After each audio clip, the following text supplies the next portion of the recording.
नमस्कार दोस्तों, बहुत बहुत स्वागत है आपका आपके अपने YouTube चैनल पर। आज हम लेके आए हैं मध्य प्रदेश का मंथली करंट अफेयर घटना चक्र। एक मार्केट में बुक आती है, उसके हमने इम्पोर्टेंट क्वेश्चन लिए हैं और उसमें भी सिर्फ हमने मध्य प्रदेश के क्वेश्चंस को ही लिया है, क्योंकि ये वीडियो सिर्फ मध्य प्रदेश के एग्ज़ाम देने वालों के लिए ही है।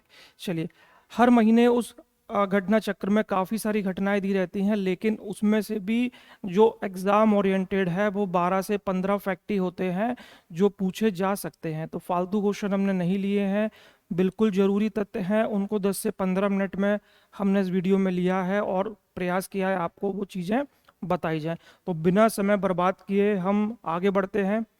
भारत का पहला राज्य जो वायुयान से तीर्थ यात्रा पर भेजेगा। ऑप्शन है आपके मध्य प्रदेश, उत्तर प्रदेश, राजस्थान या फिर गुजरात। जी, इन चारों में से वो कौन सा राज्य होगा? वो है आपका मध्य प्रदेश। राजस्थान हिंदी में गलत लिख दिया है, करेक्ट कर लेना उसको।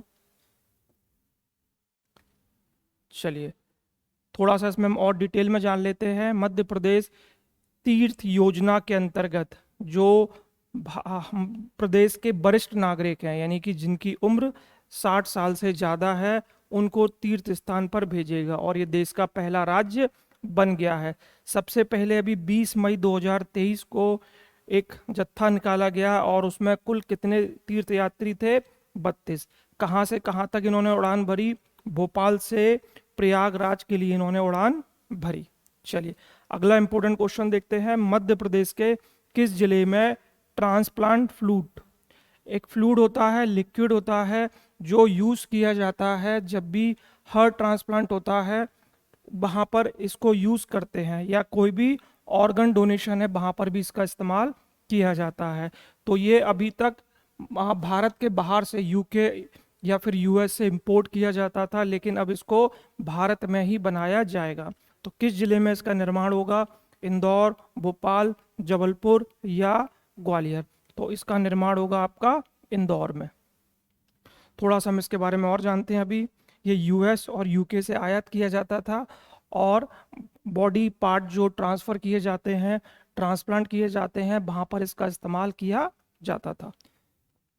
अगला क्वेश्चन देखते हैं। मध्य प्रदेश के किस जिले में प्रदेश की पहली वंदे भारत ट्रेन आरंभ हुई? बहुत ज़्यादा इंपॉर्टेंट है, टिक कर लेना। ऐसे क्वेश्चन बहुत ज़्यादा आते हैं ट्रेन से रिलेटेड। चलिए, ऑलरेडी वंदे भारत ट्रेन भारत में चल रही है, लेकिन अपने प्रदेश मध्य प्रदेश से इसको पहली बार जोड़ा गया है। चलिए, कहाँ से जोड़ी जाएगी ये? भोपाल, जबलपुर, इंदौर या फिर ग्वालियर? तो इसको जोड़ा जाएगा भोपाल से। थोड़ा सा इसमें हम और जान लेते हैं। भारत की ये 11वीं ट्रेन है, यानी कि 10 ऑलरेडी वंदे भारत ट्रेन चल रही है और ये 1 अप्रैल से स्टार्ट हुई है। रानी कमलावती रेलवे स्टेशन भोपाल से नई दिल्ली के लिए ट्रेन रवाना हुई है। चलिए, अगला प्रश्न देखते हैं। संयुक्त कमांडर सम्मेलन बहुत ज़्यादा इंपॉर्टेंट है। 2023 पहली बार मध्य प्रदेश के किस शहर में आयोजित किया गया? भोपाल, जबलपुर, इंदौर या फिर सागर? तो ये भोपाल में आयोजित किया गया है पहली बार। ठीक है, मध्य प्रदेश के किसी भी शहर को ये सौभाग्य प्राप्त हुआ है कि इस टाइप का सम्मेलन आयोजित किया जाए। चलिए, और मोस्टली ये आयोजन कहाँ पर होता था? दिल्ली में होता था। ठीक है, लेकिन इस बार ये भोपाल के Kushabhau Thackeray international convention centre में किया गया। चलिए, अगला इंपॉर्टेंट क्वेश्चन देखते हैं। ये तो बहुत ज़्यादा इम्पोर्टेंट है, क्योंकि जब भी किसी जिले या तहसील का नाम बदलता है तो एक क्वेश्चन आने की संभावना हमेशा बनी रहती है। चलिए, मध्य प्रदेश के किस जिले का नाम बदलकर नसरुल्लागंज कर दिया गया है? जिला नहीं है, तहसील है, और हमें बताना है कि वो तहसील किस जिले में पड़ती है। सीहोर, देवास, उज्जैन या फिर बालाघाट? पहले उसका नाम नसरुल्लागंज था, अब उसका नाम क्या कर दिया गया है? भैरुंदा कर दिया गया है। तो ये भैरुंदा कहाँ पड़ता है इस समय? ये पड़ता है आपका सीहोर में। सीहोर भोपाल के पास में ही है। चलिए, थोड़ा सा इसके बारे में और हम फैक्ट जान लेते हैं। 1908 में इसका नाम नसरुल्लागंज नहीं था, इसका नाम ऑलरेडी क्या था? भैरुंदा था। लेकिन इसका नाम नसरुल्लागंज क्यों पड़ा? क्योंकि भोपाल के नवाब परिवार में, ठीक है, बेगम थी, सबने सुना होगा सुल्तान जहां बेगम। उनके सबसे बड़े बेटे थे नसरुल्ला शाह खान। उन्हीं के नाम पर इस जगह का नाम क्या पड़ा था, नसरुल्ला गंज पड़ा था। 1908 में इसका नाम चेंज हुआ था और 2023 में फिर से इसका नाम भैरुंदा कर दिया गया है। चलिए अगला देखें। मध्य प्रदेश का माफ कीजिए, देश का पहला human capital bank Madhya Pradesh के किस जिले में खोला जाएगा? देवास, शाजापुर, रतलाम या फिर मंदसौर। ह्यूमन कैपिटल शाजापुर में खोला जाएगा। चलिए इसमें क्या होगा, देश का पहला कैपिटल बैंक होगा जिसमें 18 से 35 साल की 10वीं पास युवाओं को ट्रेनिंग दी जाएगी ताकि वो कुछ रोजगार प्राप्त कर सकें। अगला फैक्ट देखें, मध्य प्रदेश के किस जिले में परमाणु बिजली संयंत्र को मंजूरी मिली है? चलिए मंडला, देवास, शाजापुर या फिर रतलाम। परमाणु बिजली संयंत्र आपको मालूम है न्यूक्लियर से बिजली का निर्माण किया जाता है, ठीक है, और ये मध्य प्रदेश में कहाँ पर स्टार्ट होगा? मंडला में। चलिए मंडला जिले में भी जगह है, क्या नाम है उसका? चुटका। चुटका में परमाणु बिजली संयंत्र की स्थापना की जाएगी। थोड़ा सा इसके बारे में और फैक्ट जान लें परमाणु बिजली के बारे में।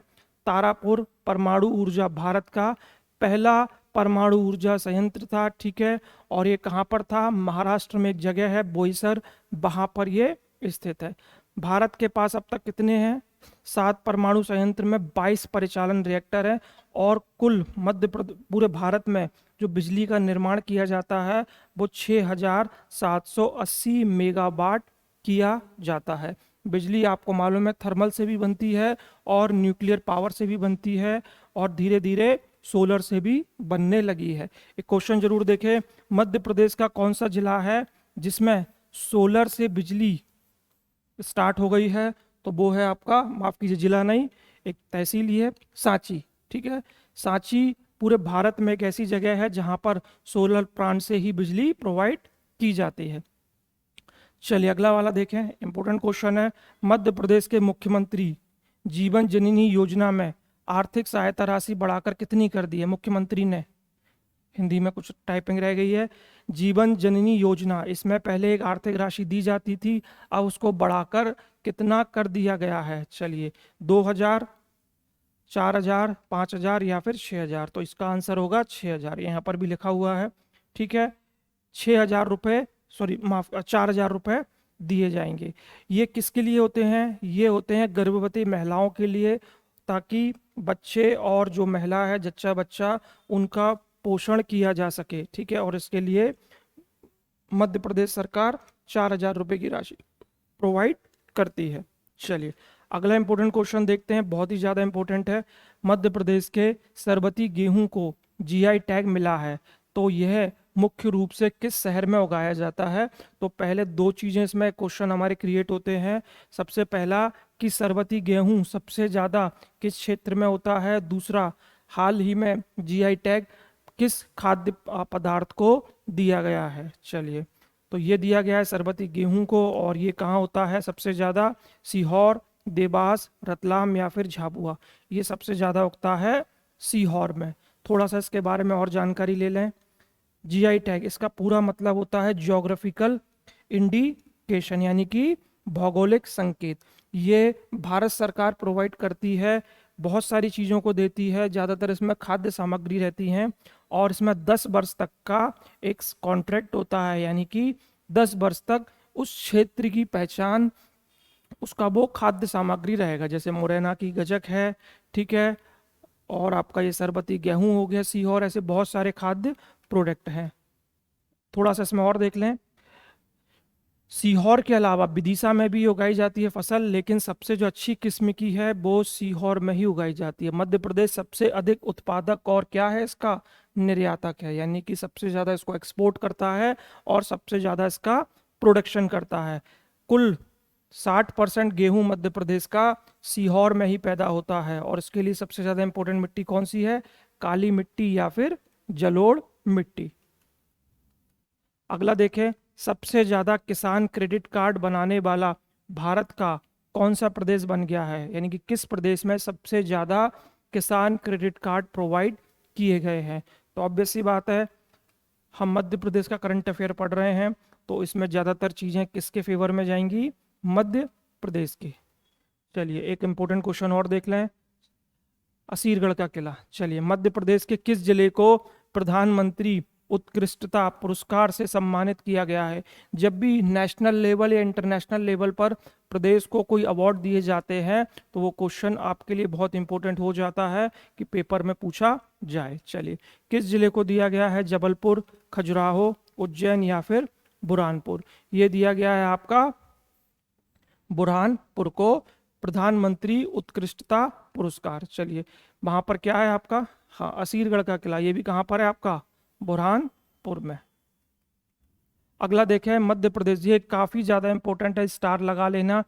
देखिए, 3 टाइप के क्वेश्चन हमेशा एग्जाम में बहुत ज्यादा आते हैं। एक ऐसे क्वेश्चन जिसमें कोई सरकार योजना लेके आती है, तो ऑब्वियस सी बात है वो एडमिनिस्ट्रेशन से जुड़ जाता है, ऐसे क्वेश्चन। इसके अलावा दूसरे कि कोई भी नया एप्लीकेशन या कुछ चीज़ें लॉन्च हुई हो, जैसे ट्रेन वगैरह लॉन्च हुई हो, तो ऐसे क्वेश्चन भी बहुत इंपॉर्टेंट है। या फिर कोई बड़ा सा कोई आयोजन या कोई फंक्शन या प्रोग्राम किया जाए जो नेशनल और इंटरनेशनल लेवल पर जिसकी वैल्यू हो। ऐसे 3 टाइप के क्वेश्चन ही सबसे ज़्यादा आते हैं। चौथा आपका खेलकूद है। खेलकूद में भी मध्य प्रदेश के वो प्रतिभागी जिन्होंने नेशनल या इंटरनेशनल लेवल पर कुछ किया हो, वो क्वेश्चन आपके पेपर में पूछे जाते हैं। बाकी फलाना सड़क दुर्घटना, ऐसे क्वेश्चन बिल्कुल नहीं पूछे जाते हैं। ठीक है, तो क्वेश्चन की इंपॉर्टेंस समझें। अखबार नहीं है मध्य प्रदेश का करंट अफेयर, ठीक है, उसको अखबार की तरह ना पढ़े। मध्य प्रदेश हाई कोर्ट में कितने जजों की नियुक्ति की गई है? ये प्रशासनिक क्वेश्चन है, एडमिनिस्ट्रेटिव क्वेश्चन है। तो कितने जजों की नियुक्ति की गई है अभी हाल ही में? 4, 5, 6 या 7?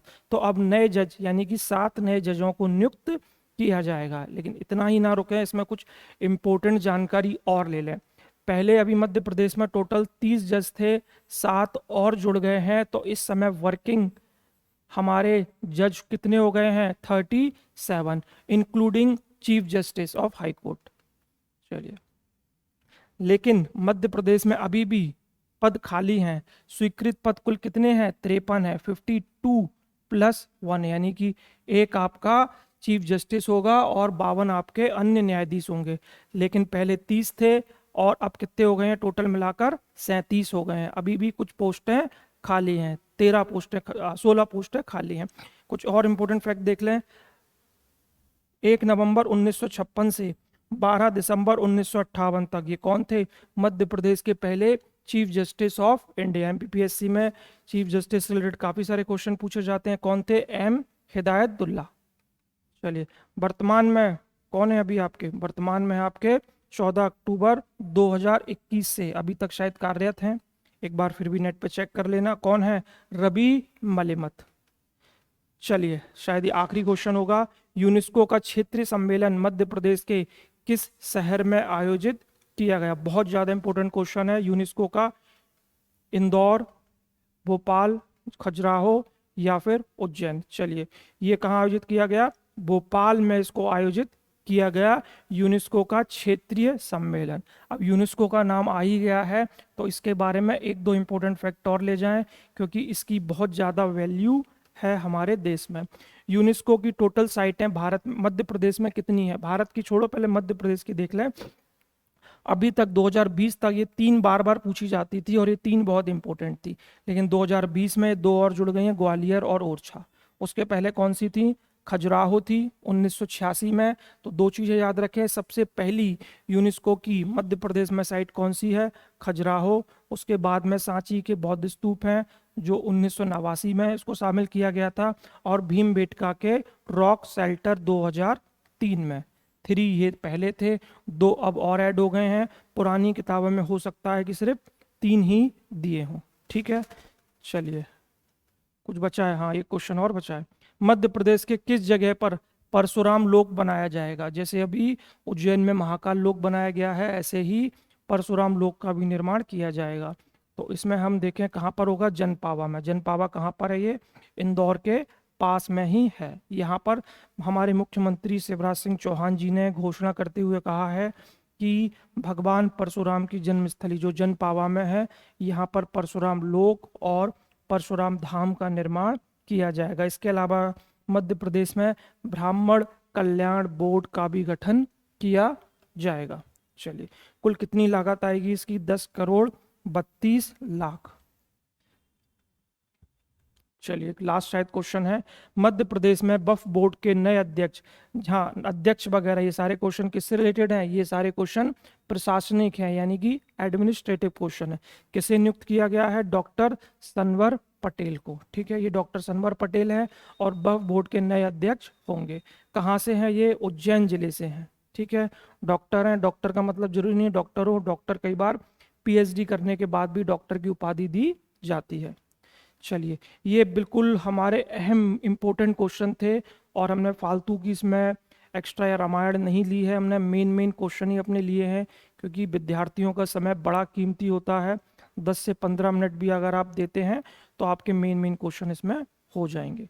ठीक है, वीडियो पसंद आया हो तो चैनल को लाइक करें, सब्सक्राइब करें और नोटिफिकेशन के बटन को ज़रूर दबाएं, ताकि जब भी मैं वीडियो डालूं तो आपको नोटिफिकेशन मिल जाए। मिलता हूं नेक्स्ट वीडियो में, तब तक के लिए जय हिंद, जय भारत।